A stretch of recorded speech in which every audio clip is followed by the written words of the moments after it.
Thank you.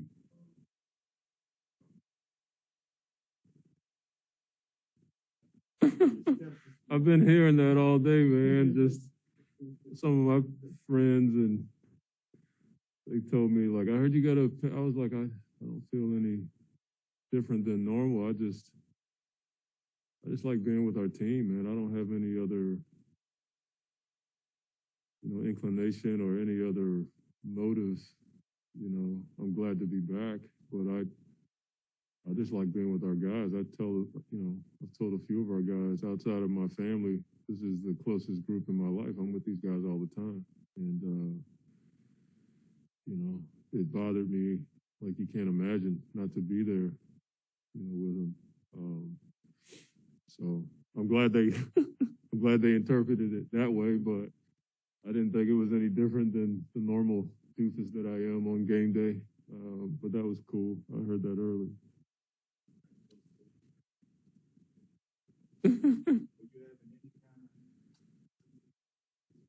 Yeah, I did. I was going through a few things. It wasn't like mild, but it wasn't so severe that, I had to even think about going to the hospital. But it did knock me on my butt for a few days. And that kind of surprised me because I typically, when I have a bad flu, I've always been able to function. And, for about 3 or 4 days, man, I was just like, holy toes, this thing is really hitting me in the head. But to be honest with you, man, my thoughts were, I'm sitting there thinking like, I have the medical means and the resources to take care of myself. My wife bought half of Whole Foods and put it in the bedroom. And I was just sitting there thinking about the people who don't, you know what I mean? And that I was really like impacted by that. Like people don't have the resources to just run out and grab 20 vitamins and set them in their bedroom or grab, different smoothies. And, I had all kinds of stuff. I had a coffee machine in my bedroom, tea set in my bedroom, and I had everything I needed. And I was just sitting there thinking, man, like so many people don't. And that's, this virus can impact many people just based on resources alone, can impact families. And that's something that was on my mind. I'm rambling right now, but that's what I was thinking.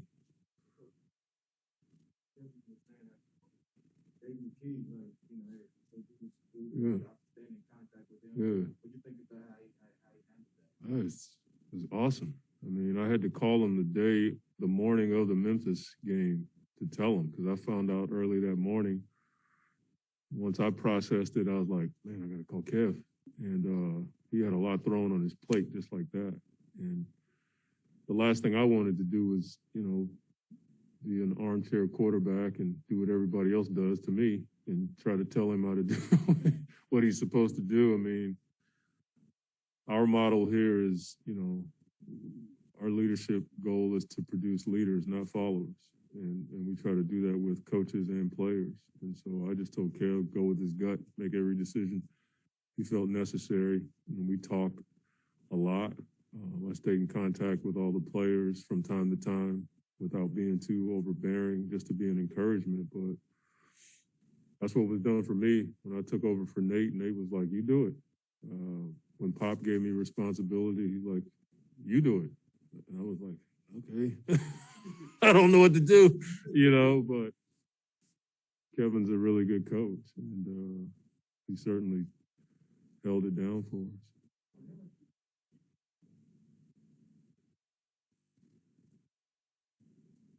Yeah. I mean, it's pretty cool to watch, them play. I watch them a lot just because I love Willie. I love this city. I'm always going to have an affinity for this organization. But then when you see them doing a lot of the things that, we did, a lot of it was, originated in my talks with Willie. He and I spent a lot of time together, on the phone, in the office, coming up with all this stuff. And so I'm not surprised that he's implemented a lot of it because he came up with a lot of it.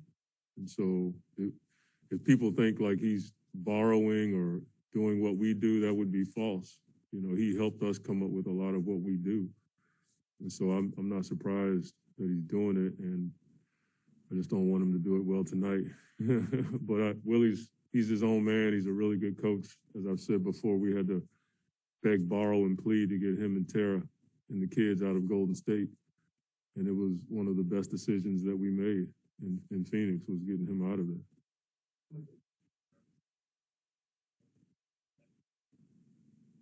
Oh, you can see it, you know, that pound the rock mentality. You can see he's just been relentlessly pushing towards the things that he believes in, and you can see it more and more when you watch film.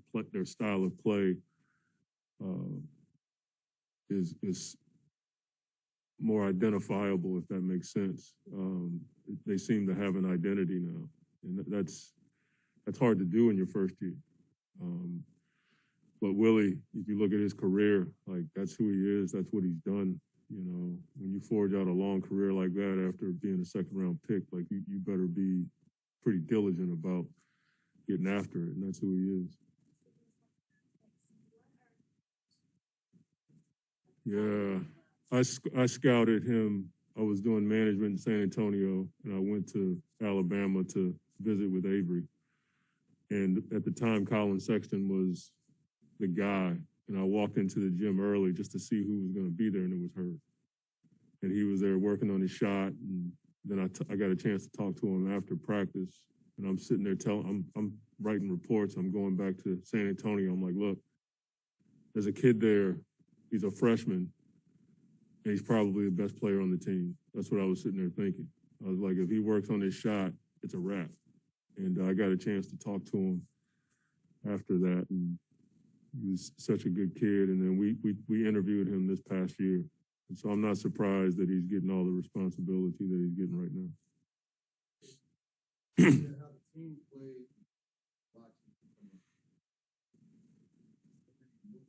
Yeah. Yep.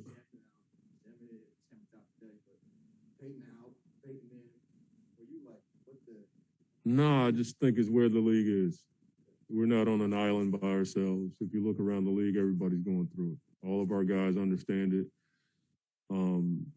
That's what's made me the most proud of our guys, is with all the guys in and out, our system has remained the same. The culture has remained the same, and that's the importance of culture. You're going to run into some adversity. We talked about this a couple of weeks ago. We didn't know it was going to be like this, but I brought up adversity with the guys, and a couple of them looked at me like I was nuts. But you just know when you win that many games, something's coming, and this is the something. You know, we've always said everything you want is on the other side of hard, and you have to get past these hards throughout the season. And so the in and out, it's not comfortable. Coaches are in and out. I mean, I've never seen a game where both head coaches weren't coaching. I mean, that blew me away. But our players have adapted well, and we got to do it again tonight. Yep.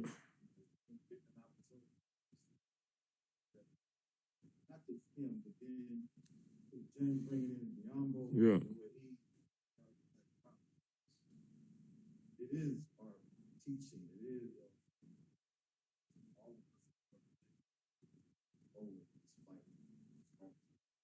Well, I'm just grateful that, one, we have coaches that continue to put the work in, but we also have players that commit to it. James and I, especially James, has identified players that we think can fit in what we do. Not everybody wants to come here and work like this. Not everybody wants to, come and deal with me when I have pep in my step on game day. You know what I'm saying? And it's pretty cool to see guys like Jalen step into this situation and go out there and ball, And I'm just happy for him because the narratives and all the storylines weren't all that great, and that nobody saw all the work, the patience. Nobody saw, the conversations that he's had with our coaches day after day. So to see him play like this is pretty cool. I'm happy for him and happy for Biz. He's somebody that I met a few years ago in Africa and just had an affinity towards him just on the person he is. So to be able to coach him now is pretty cool.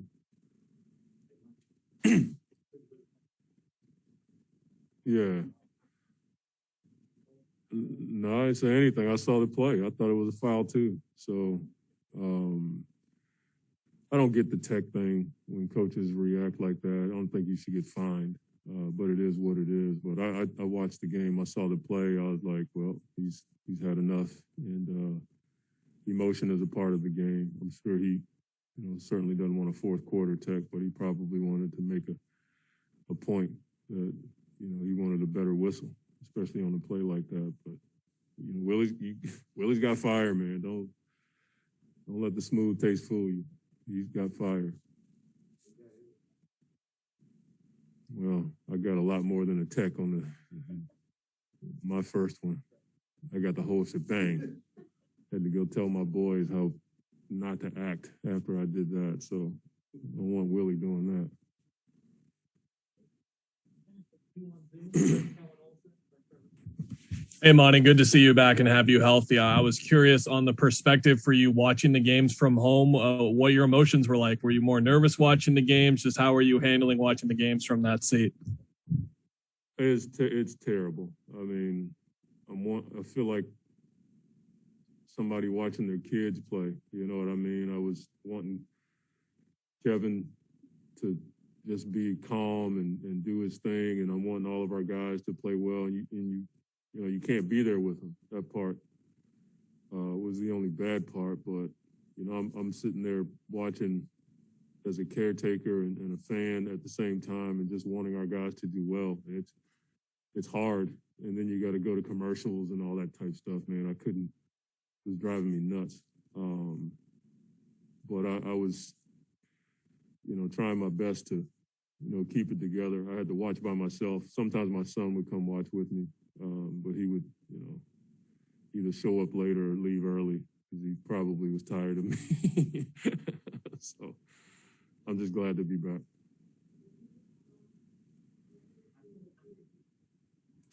Hey, Monty, welcome back. I'm writing a story on Devin as we're in the midst of all-star voting here. A few years ago, you said you were never worried about the work that Devin would put in, that you were just ready to see him on a winning team. So how gratifying is it now not to just only see you guys succeed greatly, but Devin being a leading piece of what you're doing over the last few years? Well, he's the piece.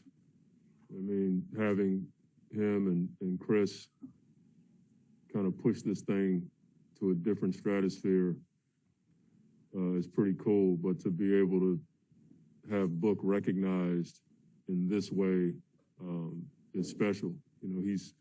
He was one of those guys that didn't get enough credit for how good he was because he hadn't won the way that he wanted to. And now he's leading the winning and still efficient and putting up the numbers. I think that's pretty cool as a coach. I'm just overjoyed. As I've said before, I know the work he puts into his game. I know the sessions he's had with his dad. And then the work that he's done with us. It's pretty special to see him starting to blossom. And the exciting part is he's still young. And he's done a lot for such a young player. And there's more to come for sure for Devin Booker. And if I can just get a quick follow, where have you seen him grow the most since you've got here, whether it's been a certain aspect of his game or just his leadership? I'd say our communication.